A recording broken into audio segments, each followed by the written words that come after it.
Mimi sina mambo mengi ya kuongea, nitachokuuliza ni kitu kimoja tu.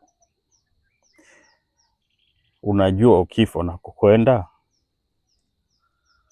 Umehakikisha kwamba ukifa unakokwenda ni salama? Ninakuhubiria leo ndugu yangu, na hii ni moja ya kazi ambayo Mungu ameniita pia nikiwa duniani hapa, kwa sababu kuna kuvuna siku ya siku. Video zangu zitawafikia mamilioni ya watu, mtasikiliza huu kweli. Ninawaambia ukweli, hakuna ninachokipanda kicho kibaya katika video hizi ambazo zinawekwa. Sipo katika mzaa wala sipo kwa ajili ya kujionyesha kwa jambo lolote. Nipo kazini na hesabu credit zangu mbele za Mungu. Kuna kuvuna, mimi nakuita. Unajua unapokwenda ukifa leo, una uhakika kwamba huyo unayemtumikia ni Mungu kweli? Watu wamekuwa wanasema kwamba wana miungu.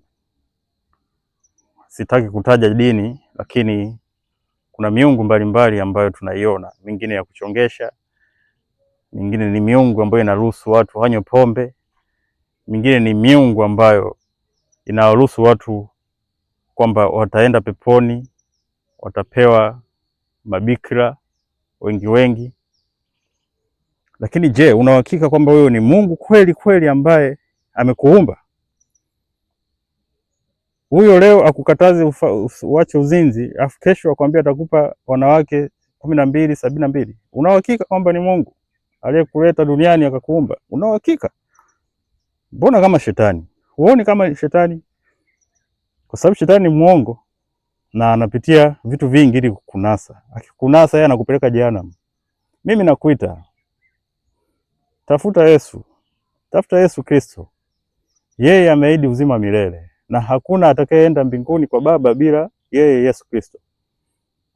Mtafute yeye. Yeye ndo njia. Hakuna Mungu mwingine yoyote unayemjua wewe atakaye kupeleka mbinguni baada ya kufa. Unajua mbaya zaidi ni kwamba ukishakufa huwezi kurudi kutengeneza hapa duniani. Usifungamane na dini ulionayo, lakini fungamana na kujiuliza maswali kwamba je, nilipo hapa nimesimama kwenye hii dini nilionayo, ni dini kweli hii inanipeleka mbinguni? Jiulize hayo maswali. Utagundua tu kwamba ulipo ni sahihi au sio sahihi. Kumekuwa tuna imani nyingi, lakini nikwambie mwisho wa kiburi na mwisho wa matatizo yote ni sisi baada ya kufa. Kumbuka, mimi nitazungumzia utakatifu. Ishi maisha matakatifu, usijionyeshe kwa mtu yoyote. Ishi maisha ukijua kabisa kwamba kuna siku hautakuwepo duniani, na ukifa hautarudi, na kama umekosea ndo umekosea, hautarudi kurekebisha tena. Nafasi ulionayo ni hii. Jifikirie mara mbili. Unakwenda sijui kwenye mafuta, kwenye maji, kwenye kila kitu ambacho unahisi wewe ni Mungu. Sawa? Jihakikishie kwamba wewe Mungu unayemwabudu huko ni wa kweli. Mungu anaweza kutumia chochote, anaweza kutumia maji, sawa, anaweza kutumia mafuta, ni kweli, lakini jihakikishie kwamba unayemwabudu ni Mungu wa kweli aliyekuleta duniani.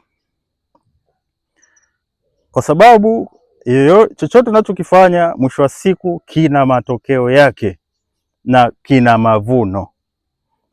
Usipobadilika leo, mimi na wewe tusipobadilika sisi sote leo, tukaangalia njia sahihi ni ipi, tutaishia kwenye mikono ya Ibilisi Shetani, na atatucheka. Shetani atakucheka kwamba ulipewa neema zote umeshindwa kuingia mbinguni.